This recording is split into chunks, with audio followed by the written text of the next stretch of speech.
Hello student, मेरा नाम सतीश कुमार है और आज मैं आपके सामने 12वीं कक्षा राजनीतिक विज्ञान को लेकर उपस्थित हुआ हूँ। इसकी जो दो किताबें हैं उनमें से पहली किताब जो हम पढ़ेंगे स्वतंत्र भारत में राजनीति, और एक विश्व राजनीति को लेकर जो है पुस्तक है, उसको हम बाद में पढ़ेंगे। उसको अलग हम पढ़ेंगे। तो सबसे पहले हम बात करते हैं जो हमारी पहली पुस्तक है स्वतंत्र भारत में राजनीति। ये 12वीं कक्षा की राजनीतिक शास्त्र की पुस्तक है। तो स्वतंत्रता के बाद भारत में जो जो भी राजनीति में बदलाव आए हैं या जो जो भी हमने जो है नई नई प्रकार की अचीवमेंट की हैं, तो और उनके पीछे क्या लॉजिक रहा है, इन सब का हम अध्ययन करेंगे इस पुस्तक में। इसका नाम है स्वतंत्र भारत की राजनीति। तो ये हमारी पहली पुस्तक है। ये इसका इंग्लिश वर्जन है politics in India since independence. तो ये हमारी 12वीं कक्षा की पुस्तक है। ये हमारा फर्स्ट चैप्टर है जिसके बारे में हम जानने की कोशिश करते हैं कंटेंट में। सबसे पहले चैलेंजेस ऑफ नेशनल बिल्डिंग, राष्ट्र निर्माण की चुनौतियाँ।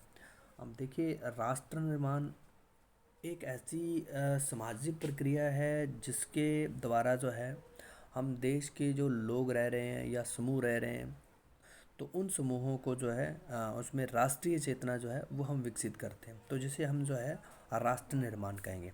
अब ये राष्ट्र निर्माण के सामने जो है बहुत सारे तत्व हैं जिनकी भागीदारी रहती है उनकी डेवलपमेंट में, जैसे कि औद्योगिकरण है, नगरीकरण है, शिक्षा और राजनीतिक जो है भागीदारी। ये सारे कंप्लीट जो है इंडस्ट्री जो है ये विकसित करते हैं भारत के डेवलपमेंट को।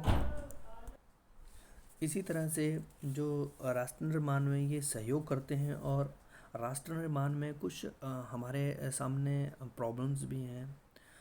जब हम आज़ाद हुए थे तब भी थी और आज भी हैं, जैसे कि सांप्रदायिकता है, धर्म जाति के आधार पर जो है लोग जो है एक दूसरे का जो है नुकसान करते हैं। भाषावाद है, क्षेत्रवाद है, गरीबी है, निरक्षरता। गरीबी और निरक्षरता जो है ये बहुत बड़ी भयंकर समस्या है, जिसकी वजह से जो है लोग जो हैं इस देश से अलग होने की बात करते हैं। तो इसी तरीके से क्षेत्रवाद है जो उससे भी बड़ी प्रॉब्लम है। गरीबी जो है और निरक्षरता, देखिए अगर लोगों की उस अपने एरिया में ज़रूरतें पूरी नहीं हो पाएंगी तो वो लोग अलग होंगे, ठीक है जी। तो फिर वही जन्म दे देती हैं क्षेत्रवाद को। तो इस तरीके से जो है इन राष्ट्र निर्माण के लिए हमें इन बाधाओं को दूर करना पड़ेगा। तो अब देखिए, जैसे ही हम आज़ाद होते हैं तो आज़ाद होने के बाद भारत के पास दो प्रकार का एरिया था। भारत जैसे ही आज़ाद हुआ एक देश बन गया पाकिस्तान और एक देश बन गया भारत। तो अंग्रेज़ यहाँ पर जो है जो भारत का जो एरिया था वो दो तरह का एरिया था। एक तो था जो ब्रिटिश गवर्नमेंट के बिल्कुल अधीन था, तो उसकी तो कोई डाउट नहीं, वो तो भारत में या पाकिस्तान में, जो पाकिस्तान में चला गया तो पाकिस्तान में एरिया शामिल हो गया, जो भारत की टेरिटरी में आ गया तो वो भारत में शामिल हो गया। और एक थी जो रियासतें थी। अब रियासतों के सामने तीन कंडीशन थी, वो तीनों में से कोई एक अप्लाई कर सकती हैं, या तो वो स्वतंत्र रहें और या भारत या पाकिस्तान में किसी एक में मिल जाए। तो ये तीनों टर्म जो है उनके सामने थी। तो बहुत सारी जो रियासतें थी वो सीधी भारत में मर्ज हो गई, ठीक है जी। और कुछ रियासतें जो है भारत के एरिया में थी वो पाकिस्तान में जाना चाहती थी, और वो रियासतें जो हैं जैसे हैदराबाद है या कुछ स्वतंत्र भी रहना चाहती थी जैसे कश्मीर है। तो लेकिन वो भारत ने जो है में शामिल हुई। वल्लभ भाई पटेल उसको जो है उनको जो है कन्वेंस कर पाए भारत में शामिल होने में। अब जो है उसके बाद जो है हमने पूरा का पूरा एरिया जो है हमने यूनाइट कर लिया। यूनाइट करने के बाद हमने प्रशासन की दृष्टि से हमें उन्हीं को अलग अलग बांटना है, तो ताकि जो है जो रूल है वो अच्छे से हो पाए। तो राज्यों का हमें पुनर्गठन करना पड़ा। तो ये कंप्लीट जो जानकारी है वो आप इस चैप्टर में पढ़ोगे। काफ़ी इंटरेस्टिंग चैप्टर है, बहुत ही महत्वपूर्ण चैप्टर है जो आपकी जो है नॉलेज को बूस्ट करेगा। नेक्स्ट जो है era of one party domains, एक दल के प्रभुत्व का दौर। अब देखिए, भारत में बहुदलीय प्रणाली मिलती है। तो बहुदलीय प्रणाली में बहुत सारे जो राजनीतिक पार्टियां हैं वो इलेक्शन में भाग लेती हैं। इसके अलावा स्वतंत्र व्यक्ति भी आज़ाद उम्मीदवार भी खड़ा हो सकता है और इलेक्शन में पार्टिसिपेट करके जो है अगर वो जीत जाता है तो उस एरिया का जो है एमपी एमएलए या वो जो भी जिस तरह का भी इलेक्शन होगा, विधानसभा का है या लोकसभा का है, तो उस प्रकार का वो मेंबर चुना जाएगा। तो इससे हम ये पता कह सकते हैं भारत में बहुदलीय प्रणाली है। तो लेकिन 1967 तक 1967 इस टाइम तक जो है भारत में जो है भारतीय राष्ट्रीय कांग्रेस जो है एक ही पार्टी थी, जिसको जो है जिसकी जो है प्रभुसत्ता जो है भारत में रही, जिनका शासन रहा है। तो इसी वजह से इस चैप्टर का नाम दिया गया एक दल के प्रभुत्व का दौर। अब देखिए जैसे ही पार्टीज़ आगे बढ़ती हैं तो उनके बीच में जो है अलग अलग विचारधारा के लोग आएंगे और वो एक दूसरे से एक ही पार्टी में, एक ही राजनीतिक पार्टी में वो एक दूसरे से सहमत भी हो सकते हैं, असहमत भी हो सकते हैं। इसी असहमति की वजह से जो है इस पार्टी में जो है क्या पड़ जाती है, फूट पड़ जाती है और ये पार्टी जो है बहुत सारी पार्टियों में बिखर जाती है। जैसे कि इसके अलावा कुछ मार्क्सवादी विचारधारा के लोग जो साउथ में जो है वो काफ़ी अच्छा जो है अपना जो है दबाव रखने लगे। मार्क्सवादी, साम्यवादी ये पार्टी जो है विकसित होने लगी। इसी तरीके से जो भिन्न प्रकार से कांग्रेस से निकलने वाली पार्टियां हैं, कांग्रेस के व्यक्ति थे उन्होंने जो है अलग अलग पार्टी बना ली, जैसे कि भारतीय जनता पार्टी है जिनका जो है निर्माण जो है 1980 के दशक में या 1980 के आसपास ही हुआ है। और इसी तरीके से जो है बहुजन समाज पार्टी है 1984 में जो है ये विकसित हुई। तृणमूल कांग्रेस पार्टी है। ये सारी पार्टियां जो है कांग्रेस से अलग होकर या अपनी अलग विचारधारा बनाकर जो है पूरे देश भर में विकसित हो जाती हैं। तो कंप्लीट इस चैप्टर में आप ये चीज़ें पढ़ोगे। जो हमारा थर्ड चैप्टर है वो है पॉलिटिक्स ऑफ प्लान डेवलपमेंट, नियोजित विकास की राजनीति। अब देखिए नियोजन की हम सबसे पहले बात कर लेते हैं। प्लान, अब देखिए कोई भी हम योजना बनाते हैं उसको जो है अगर हम क्रम वाइज तरीके से काम करते हैं तो उसका आउटपुट ज़्यादा मिलता है। नियोजित तरीके से हम काम करते हैं, हम योजना को क्रमबद्ध तरीके से क्रियान्वित करना। तो अगर हम ऐसा काम करते हैं तो उस योजना का जो आउटपुट है वो हमें ज़्यादा मिलेगा। तो भारत में जैसे ही हम आज़ाद हुए तो आज़ादी के बाद जो है हमने जो है 1951 से पंचवर्षीय 5 वर्षों की योजना हमने जो है वो विकसित की। 5-5 वर्षों का टेन्योर होता है और 5 वर्षों के लिए जो है जो भी प्रधानमंत्री या जो भी अधिकारी चुना जाएगा तो 5 वर्षों की योजना बनाएगा। भी हमने जो है किसके ऊपर जो है कौन सा हमारा उद्देश्य है जिसके ऊपर हमने फोकस करना है। हाँ, एक तो ओवरऑल जो है सबकी डेवलपमेंट चाहिए, लेकिन एक ऐसा विषय जिसकी हमें डेवलपमेंट की ज़्यादा ज़रूरत है करंट टाइम में। जैसे कि मान लीजिए एग्रीकल्चर की, खाने पीने की समस्या है तो एग्रीकल्चर के ऊपर जो है फोकस किया जाएगा। इसी तरीके से अगर एजुकेशन की दिक्कत है तो एजुकेशन के ऊपर जो है एजुकेशन के रूप से पिछड़ा हुआ है तो एजुकेशन के ऊपर जो है काम किया जाएगा। इंडस्ट्री है, इंडस्ट्री की डेवलपमेंट नहीं हो रही, उत्पादन कम हो रहा है तो उत्पादन के ऊपर जो है क्या है फोकस किया जाएगा। तो इस तरीके से हमने जो है एक नियोजित तरीके से 5 वर्ष की योजनाएं बनाकर जो है लगातार हमने जो है काम किया और जिसकी वजह से जो है हमारे यहाँ पर जो है जो वर्तमान की जो डेवलपमेंट है वो हमारे सामने देखने को मिली। इसी तरीके से हरित क्रांति का कंसेप्ट भी आप इसमें पढ़ोगे, जिसमें जो है आप कुछ अच्छे बीजों का और सिंचाई की सहायता से जो है और अच्छे कीटनाशकों का इस्तेमाल करके जो है क्या है आप ज़्यादा से ज़्यादा मात्रा में प्रोडक्शन ले पाते हो। तो ये कंप्लीट जानकारी आप थर्ड चैप्टर में पढ़ोगे। अब देखिए प्रत्येक देश जो है वो अपनी ज़रूरत को पूरा करने के लिए किसी विदेशी देश के साथ जो है संबंध बनाता है। अब जैसे कि मान लीजिए आप क्लास में किसी स्टूडेंट को पेन पेंसिल कॉपी आप कहाँ से अरेंज कर सकते हो, क्लास में ही, क्लास के बच्चों से ही कर सकते हो। तो आपको एक दूसरे के साथ जो है कुछ अंत क्रिया करनी पड़ी और आपकी ज़रूरत तभी पूरी हुई है। इसी तरीके से अंतर्राष्ट्रीय व्यापार जो है वो आपकी ज़रूरत को पूरा करता है। अब किसी देश में कोई चीज़ जो है मैन्युफैक्चरिंग हो रही है, बन रही है तो वो आप तक पहुंच जाती है। तो ये किसके माध्यम से है, तो ये अंतर्राष्ट्रीय व्यापार के माध्यम से है। तो इसी अंतर्राष्ट्रीय व्यापार को करने के लिए हमने जो है प्रत्येक देश के साथ जो है लगभग प्रत्येक देश के साथ हमें कुछ फॉरेन पॉलिसी बनानी पड़ती है, विदेशी संबंध बनाने पड़ते हैं।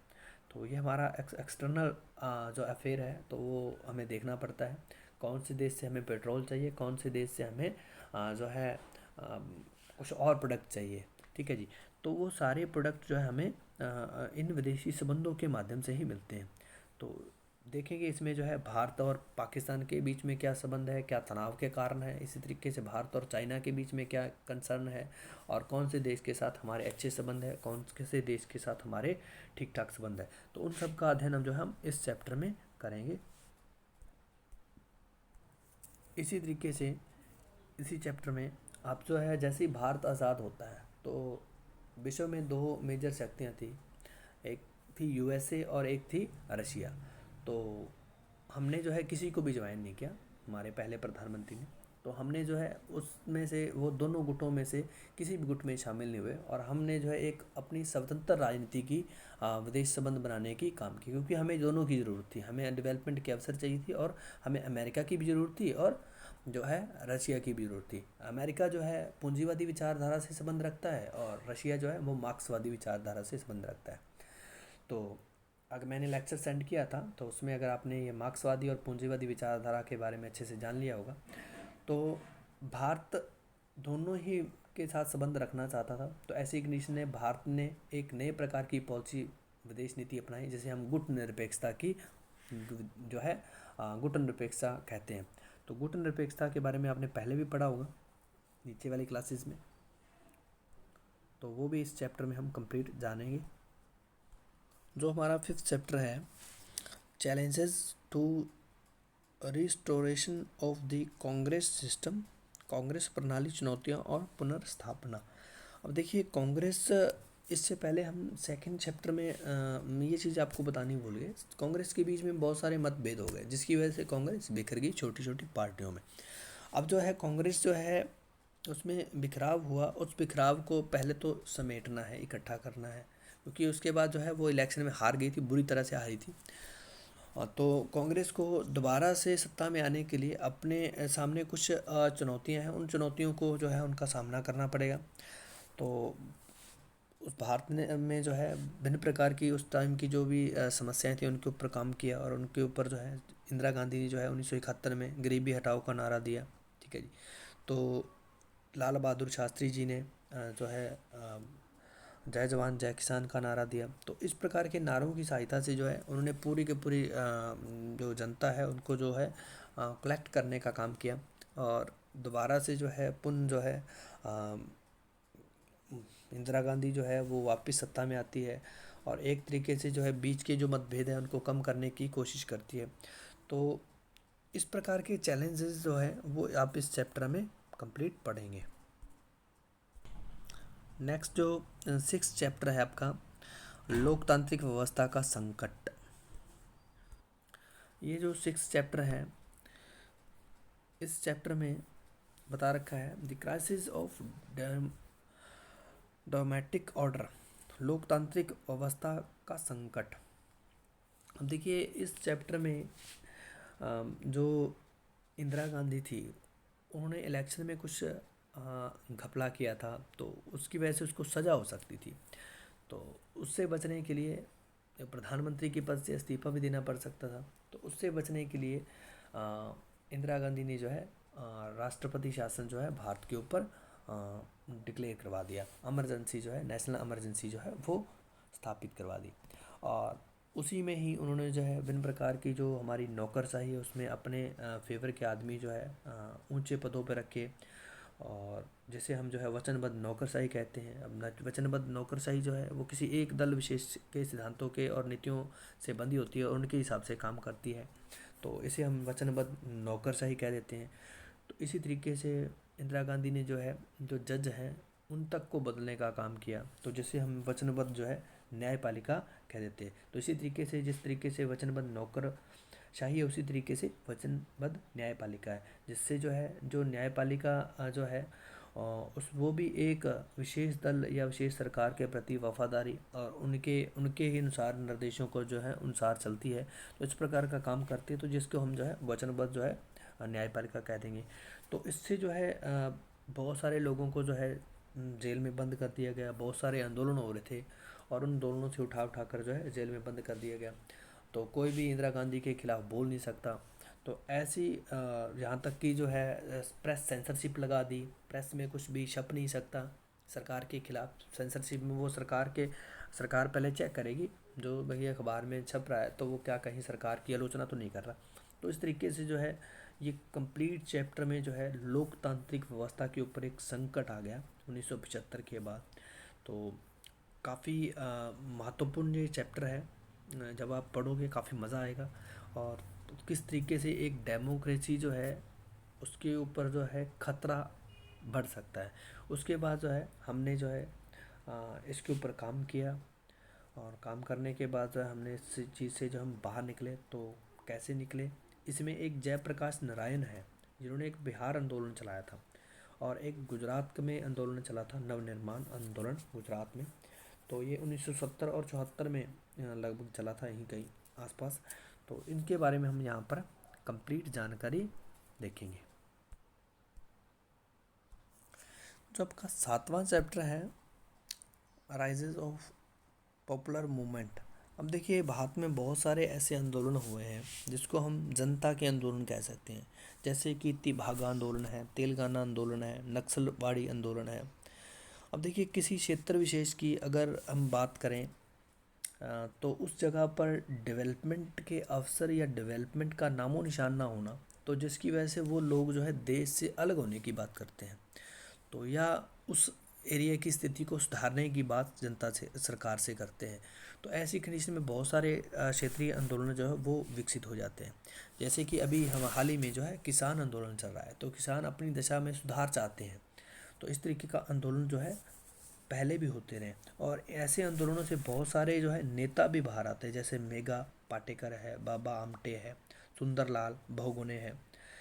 तो अभी जैसे हाल ही में जो है एक नेता जो है हमारे सामने राकेश टिकैत जो है इस टाइम का जो है एक नेता है, तो वो हमारे सामने जो है एक मतलब ऊंचे कद का नेता जो हमारे सामने आ रहा है, जो किसान आंदोलन से।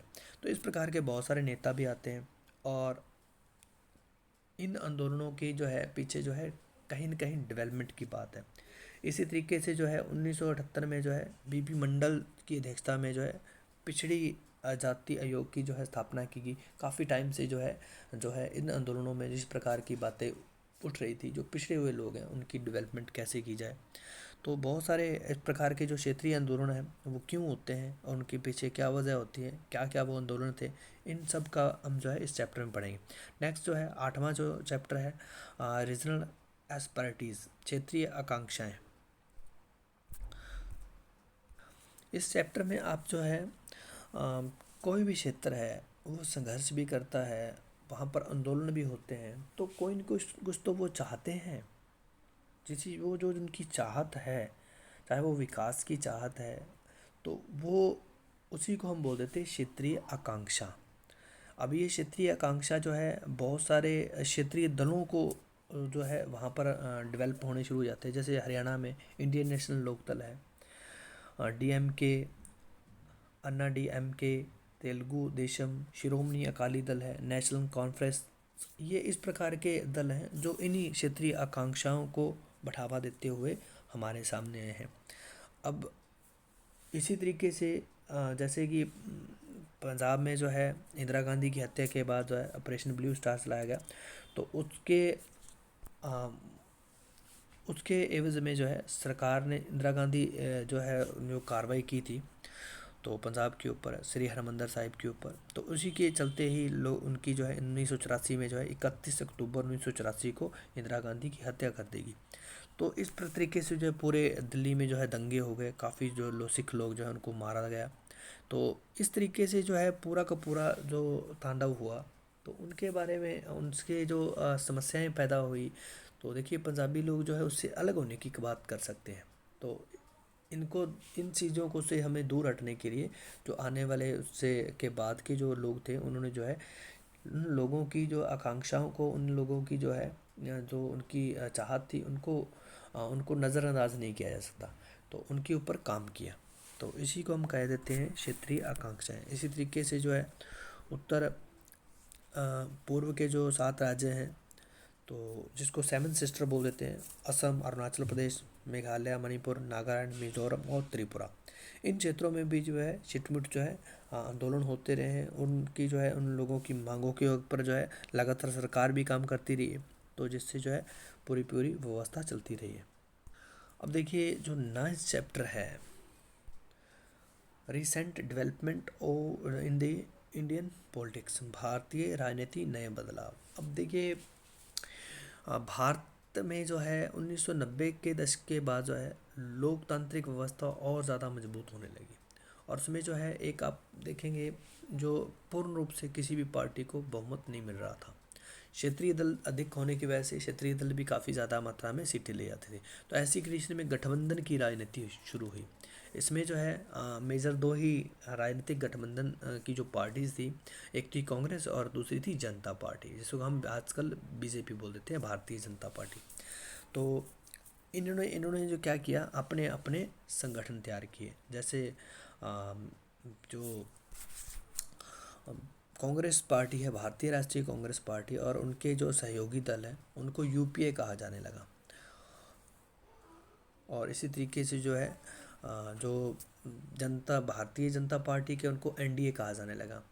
तो ये अलायंस बन गए, और इन्हीं अलायंस के साथ जो है पूरी की पूरी जो नेक्स्ट जो है राजनीति हमारी शामिल होती है, और गठबंधन की राजनीति जो है वो हमारे देखने को मिलती है। तो संयुक्त प्रगतिशील गठबंधन जो है